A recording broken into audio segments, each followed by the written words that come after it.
মসজিদের যারা সেবিকা বা খাদেম হবে তাদের জন্য তত্ত্বাবধায়কের প্রয়োজন নেই, কিন্তু যেহেতু মেয়ে এজন্য তার তত্ত্বাবধায়কের প্রয়োজন ছিল। আর তার তত্ত্বাবধায়ক ছিলেন স্বয়ং তার খালু জাকারিয়া আলাইহিস সালাম, একজন নবী।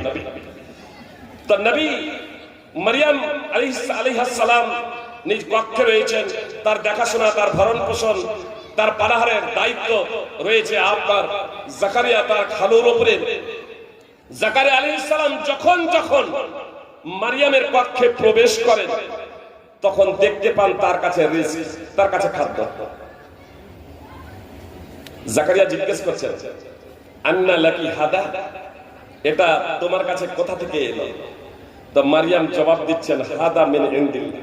তো মারিয়াম জবাব দিচ্ছেন, হুয়া মিন ইনদিল্লাহ, এটা আল্লাহ তাআলার পক্ষ থেকে। জাকারিয়া আলাইহিস সালাম তাকে জিজ্ঞেস করছেন, এটা এলো কোথা থেকে,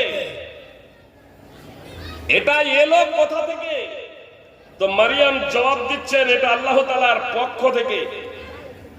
মারিয়াম জবাব দিচ্ছেন, হুয়া মিন ইনদিল্লাহ, এটা আল্লাহর পক্ষ থেকে। ইন্নাল্লাহা ইয়ারযুকু মান ইয়াশাউ বিগাইরি হিসাব, নিশ্চয় আল্লাহ যাকে চান বিনা হিসাবে রিজক দান করেন। আল্লাহ যাকে চান বিনা হিসাবে রিজক দান করেন, এটা আল্লাহ তাআলার পক্ষ থেকে। সূরা আলে ইমরান 3 নম্বর সূরার 37 নম্বর আয়াত। সুপ্রিয় ভক্তবৃন্দ, ভগিনীগণ, কথা খুব মনোযোগ দিয়ে শুনুন।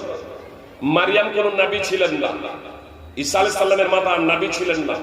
পৃথিবীতে যত নবী রাসূল এসেছেন সবই পুরুষদের মধ্যে, মহিলাদের মধ্যে একজন নবী ছিলেন না।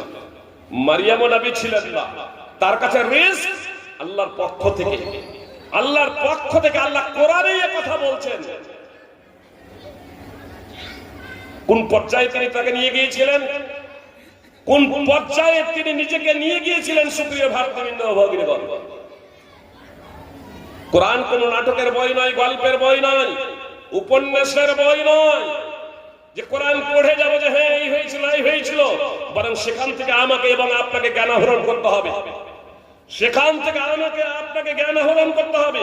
সুপ্রিয় ভক্তবৃন্দ, ভগিনীগণ, কোরআন থেকে আমরা শিক্ষা নেব, কোরআন থেকে আমরা শিক্ষা নেব। স্বয়ং আল্লাহ তাআলা বলেন, লাকাদ কানা ফি কাসাসিহিম ইবরাতুল লিউলিল আলবাব, নিশ্চয় তাদের জীবনীতে রয়েছে বুদ্ধিজীবীদের জন্য উপদেশ, বুদ্ধিজীবীদের জন্য, জ্ঞানীদের জন্য, বিবেকবানদের জন্য রয়েছে আপনার শিক্ষণীয় বিষয়। সূরা ইউসুফ 12 নম্বর সূরার 111 নম্বর আয়াতে আল্লাহ তাআলা যেখানে ইউসুফ এবং তার ভাইদের আলোচনা করেছেন, ইউসুফ আলাইহিস সালামের প্রতি হিংসাবশত তার ভাইরা তাকে নির্জন কূপে নিক্ষেপ করেছিল না করেনি? তারপর বাঘে খেয়ে নেওয়ার গল্প ফেলেছিল। তারা ভেবেছিল যে আমরা আমাদের ষড়যন্ত্রে সফল, কিন্তু আল্লাহ যাকে রাখে তাকে মারে কে?